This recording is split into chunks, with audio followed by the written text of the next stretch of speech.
આરોગ્ય કર્મચારીઓ દ્વારા બોટાદમાં કલેક્ટર જિલ્લા વિકાસ અધિકારીને આવેદન પાઠવ્યું છે। અનેક પડતર માંગણીઓને લઈને આવેદન આપવામાં આવ્યું છે। એમપીએચડબલ્યુ, એફએચડબલ્યુ સહિત આરોગ્ય કર્મી જોડાયા હતા। ખાતાકીય પરીક્ષા રદ કરવા, પગાર વિસંગતતા દૂર કરવા સહિતના પ્રશ્નો અંગે સમાધાન લાવવા માંગ કરવામાં આવી છે। 2022માં રચાયેલા તપાસ સમિતિ દ્વારા રજૂ થયેલા અહેવાલ અનુસંધાને કાર્યવાહી કરવાની માંગ કરવામાં આવી છે। ગુજરાત રાજ્ય આરોગ્ય કર્મચારી મહાસંઘના આદેશ અન્વયે અત્યારે હાલ ગુજરાત રાજ્યના 33 જિલ્લાઓ અચોક્કસ મુદ્દતની હડતાલમાં જોડાયેલા છે। અમારી મુખ્ય બે માંગણીઓ છે। એક છે એ અમારી ખાતાકીય પરીક્ષા જે છે અમારે રદ કરવાની છે, કારણ કે દરેક ખાતાને ખાતાકીય પરીક્ષા નથી અને અમારા ખાતામાં કોઈ પણ પ્રકારનું વહીવટી જ્ઞાન ન હોય છતાં પણ અમારા ખાતામાં ખાતાકીય પરીક્ષા દાખલ કરવામાં આવી છે, જેનો અમારો પ્રથમ વિરોધ છે। બીજી વસ્તુ છે પગાર વિસંગતતા।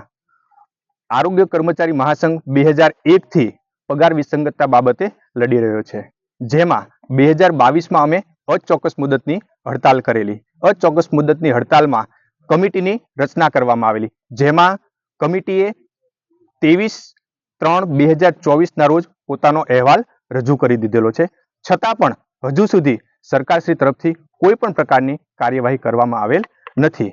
અમો તરફથી સરકારશ્રીને વિનંતી કરીએ છીએ કે આરોગ્ય તરફથી જે અહેવાલ આપવામાં આવેલો છે તેની ઘટતી કાર્યવાહી કરી આરોગ્ય કર્મચારીની માંગણી પૂરી કરે અને અમારી પગાર વિસંગતતા દૂર કરે। આવનાર સમયની અંદર આપની માંગ નહીં સંતોષાય તો એના વિશે ગુજરાત રાજ્ય આરોગ્ય કર્મચારી મહાસંઘ દ્વારા જે પણ કાર્યક્રમ આપવામાં આવશે તેને અમે ફોલો કરશું અને તે મુજબ અમે સાથે રહીશું।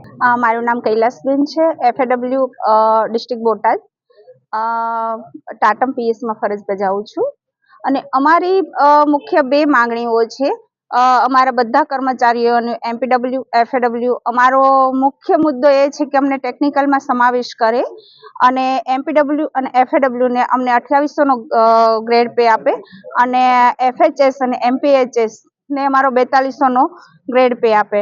તો આ મારી મુખ્ય માંગણી છે। ને બીજું કે અમને જે પરીક્ષામાં અમારો સમાવેશ કરવામાં આવ્યો છે, જે ખાતાકીય પરીક્ષા છે, જે અમારે આજ સુધી હતી નહીં અને સરકારશ્રીએ અમારા ઉપર જે અત્યારે નાખી છે, તો એ પરીક્ષા અમારો પૂરો વિરોધ છે અમારા કર્મચારીઓનો, કે જે અમે કોઈ પણ પ્રકારનું અમને નાણાકીય નોલેજ, વહીવટી નોલેજ ન હોય અને અમારા ઉપર સરકારશ્રીએ ઠોકી બેસાડી છે પરીક્ષા, તો અમારે એ પરીક્ષાનો સદંતર અમે વિરોધ કરીએ છીએ અને ટેકનિકલમાં અમારો સમાવેશ કરવા સરકારશ્રીને અમે અવારનવાર અમે લોકોએ એના ઉપર અમે હડતાલ કરી હતી, એના ઉપર એ લોકોએ અહેવાલ પણ સરકારશ્રી આપેલો છે, તો શા માટે આટલો વિલંબ છે?